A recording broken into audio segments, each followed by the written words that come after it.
বিসমিল্লাহির রহমানির রহিম। আসসালামু আলাইকুম ভিউয়ার্স, আপনারা সবাই কেমন আছেন? আশা করি খুব ভালো আছেন। আমি আলহামদুলিল্লাহ ভালো আছি। আপনাকে স্কুলে দিয়ে হলো এটা কি দুধ কচু দিয়ে, কেউ নারিকেল কচু কয়, কেউ দুধ কচু কয়, কেউ কিভাবে কয় আমি নারিকেল।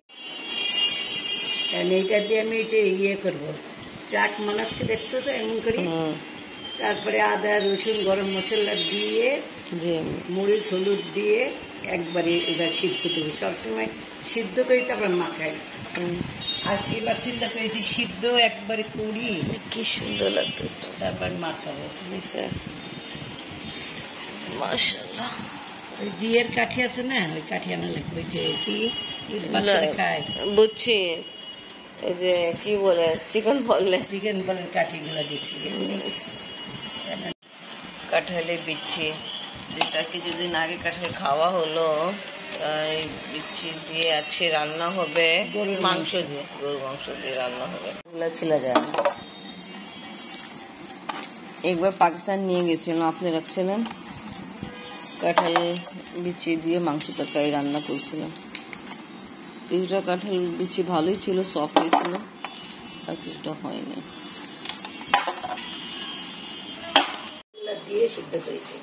আচ্ছা, সব মশলা অ্যাড করার পরে সিদ্ধ করা হলো। যেমনি আমি বলি মাংস মশলা যেমনি মশলা অ্যাড করি, এরকমই করে সিদ্ধ করতে জন্য দিয়েছিল। তারপরে এখন তো ফ্রাই হচ্ছে। গ্যাসে অবস্থা খারাপ, আবার খারাপ দিন স্টার্ট হয়ে গেল। মাংস ঠিক করা হচ্ছে, কাঁঠালে বিচি দিয়ে রান্না হবে। আমি কিছুদিন আগে 2-3 দিনই, বেশি দিন না, 2-3 দিন গ্যাস খুব ভালোই ছিল। আবার আপনি বলছেন আবার এরকম কি বলে দুঃখ দিন শুরু। রান্না হচ্ছে আর আপনি কিছু বই খাতা যেটা আজকে পিরিয়ড ওয়াইজ ছিল না, ওটা রেখে গেল, ওটা আমি উঠাই ফেলি, ঘর গোছাই, ঝাড়ু মোছা করি। শিলপাটা এটা কাটতে হবে, শিলপাটা এটা ঘাটা হচ্ছে, কাঁঠালে দিচ্ছি। গরম কুকিং অয়েলে ফ্রাই করা হচ্ছে, আর কিছুটা ফ্রাই করে ওঠানো হলো। কাঁঠালি বিচি দিয়ে মাংস রান্না করার জন্য এখানে মাংস কষানো হচ্ছে। সব রকমের মশলা, আদা রসুন পেস্ট দিয়ে দিলাম, মাংস দেওয়া হলো।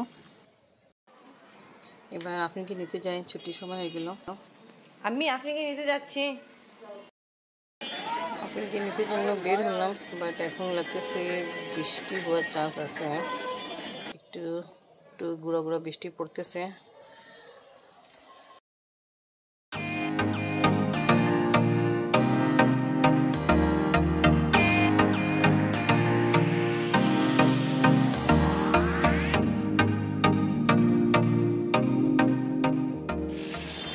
বড় বড় ফোঁটা পড়তেছে, বৃষ্টি, তাড়াতাড়ি যেতে হবে। আমি ছাতা আর রেনকোট নিয়ে আসিনি।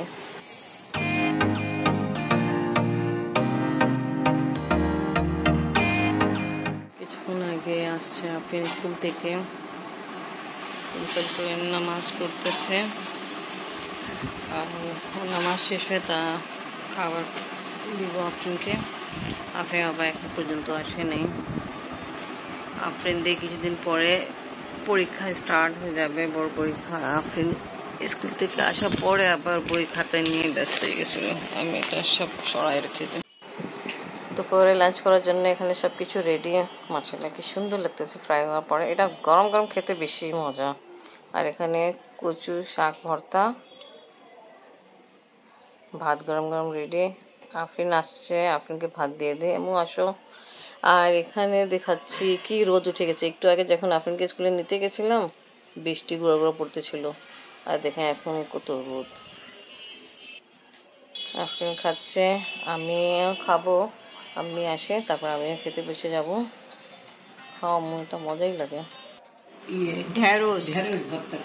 ঢেঁড়স ভর্তা, এখানে হলো পেঁয়াজ, তারপরে ঢেঁড়স সিদ্ধ করতে দেওয়া হলো, কাঁচামরিচ, আর কি দিয়েছেন আমি, আর ঘি। বাবা, সরিষার তেল নেই, তাই কারণ আমি ঘি দিল, ভর্তা হবে। কিছুক্ষণ রেস্ট নেওয়ার পরে উঠছে, এখানে কলা ম্যাশ করতেছে, পিঠা রেডি হবে। তালে পিঠা রেডি করা হচ্ছে। এখানে আমি কি আছে, তাল আছে, তাল আর গুড় আর নারিকেল দিচ্ছেন না? নারিকেল, হয় নারিকেল। আবার একটু আপনি আটা অ্যাড করছেন। আর এখন এই যে আমি যে কলা চটকাই নিয়ে আসছে এটা দেবো। চা খাইবা?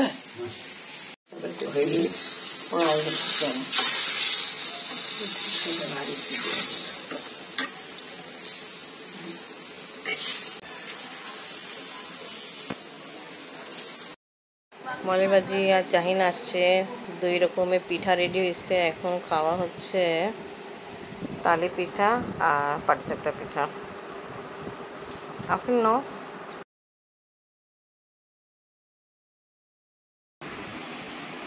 আপনি দেখো বাবা এসে পড়ছে, এবার খাওয়া দাওয়া করতে হবে। কি অবস্থা? না আমরা খাইনি। আফরিনে তো এই যে পড়াশোনা নিয়ে ব্যস্ত।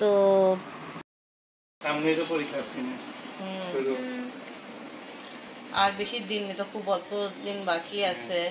তা যতদিন ছুটি ছিল তা বেশিরভাগ তো বেশি বাকি, একটু ঘোরাফেরা করা হয়েছে। তা টিচার তো আসতো না, ঈদের ছুটিতে গেছিল। টিচার আসার পরে পড়াশোনা আবার স্টার্ট, কোচিং খুলে গেছে, স্কুল। যা হোক, এখন আফরিন দিয়ে আবার বড় পরীক্ষা হবে। আফরিন পরীক্ষা নিয়ে ব্যস্ত। আফরিন আর সবাই যা যা পরীক্ষা হবে। আফরিন আম্মু, আগে তুমি বলছো না আগে সৃজনশীল ছিল না, এটা কি আমি তো বুঝি না। আমাদের দেশে তো মানে ক খ গ, কতে একটা প্রশ্ন দিবে আর কি 1 লাইন লিখতে হবে, খতে আর কি যত বেশি যে লিখতে পারে আর কি গল্পের মতো বানাই লিখতে হয়। তো এরকম করে অনেকটা সৃজনশীল আছে পার সাবজেক্টে। হ্যাঁ, সৃজনশীল আর কি মানে বলে দেয় না, সৃজনশীল ওরা বানায় দেয় গল্প থেকে। এনি গল্প আপনি ঠিক মতো পড়ে ফেলে তো করতে পারবেন, ঠিক না? গল্প আবার বিজ্ঞানে ওগুলোতে তো আর কি, যেমন বাংলা এগুলোতে তো সহজ, এগুলোতে গল্প পড়লেই বোঝা যায়, এত বেশি পড়তে হয় না। কিন্তু বিজ্ঞান ওগুলোতে তো সব আর কি সব জানতে হয়। ওইটা কথা, এটাই হলো চ্যাপ্টার পুরো পড়তে হবে, তখন পারবা। ঠিক আছে, পড়ো, ইনশাল্লাহ আল্লাহ তাআলা সবকিছু ভালো করবে। আর খাওয়া দাওয়া করতে হবে, ঠিক আছে? দাদা এসে পড়ে তারপর আমরা খাওয়া দাওয়া করবো। আবার নামাজ পড়তেছে, আমরা এখন খাওয়া দাওয়া করবো। আব্বু আসছে। হ্যাঁ আমি আসছি আব্বু, আপনি আসে পড়েন। আম্মু বসে যাও। আব্বু আসছে, এখন খাওয়া দাওয়া হচ্ছে, আম্মিও আসতেছে। তো আজকে ব্লগ এখানেই শেষ করি। ভিডিও ভালো লাগলে লাইক, কমেন্ট, শেয়ার করেন, আমাদের পাশে থাকেন, সুস্থ থাকেন। আল্লাহ হাফেজ।